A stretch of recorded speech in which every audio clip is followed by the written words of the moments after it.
આજ રોજ વિધાનસભાના અધ્યક્ષ અને થરાદના ધારાસભ્ય શ્રી શંકરભાઈ ચૌધરીના અધ્યક્ષ સ્થાને શિવનગર પ્રાથમિક શાળામાં વિવિધ વિકાસલક્ષી કામોનું લોકાર્પણ અને ખાતમુહૂર્ત કાર્યક્રમ યોજવામાં આવ્યો હતો, જેમાં શંકરભાઈ ચૌધરી દ્વારા 22.64 કરોડના ખર્ચે વિવિધ વિકાસ કામોની ભેટ થરાદની જનતાને આપવામાં આવી હતી।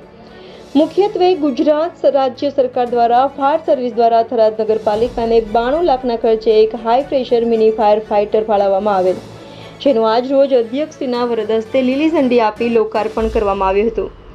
અધ્યક્ષશ્રીએ જણાવ્યું હતું કે થરાદની જનતા માટે વોટર ટ્રીટમેન્ટ પ્લાન્ટ આશીર્વાદ બનશે। આ કાર્યક્રમમાં વિધાનસભાના અધ્યક્ષ અને થરાદના ધારાસભ્ય શ્રી શંકરભાઈ ચૌધરી, થરાદના મામલતદાર કે.એચ. વાઘેલા, થરાદ નગરપાલિકાના ચીફ ઓફિસર વિપુલ કુમાર પરમાર, પૂર્વ સાંસદ પરબતભાઈ પટેલ, પૂર્વ ધારાસભ્ય માવજીભાઈ પટેલ, રાજપૂત સમાજના અગ્રણી ડીડી રાજપૂત, ભાજપ અગ્રણી પિરોમેલ નજાર, કલાવતીબેન રાઠોડ, યુવા પ્રમુખ હિતેશભાઈ વાણિયા, ભરતભાઈ પ્રજાપતિ તથા મોટી સંખ્યામાં આ કાર્યક્રમમાં લોકો જોડાયા હતા। ત્યારે આ વિકાસ કામોથી થરાદની જનતામાં ખુશીનો માહોલ જોવા મળ્યો હતો।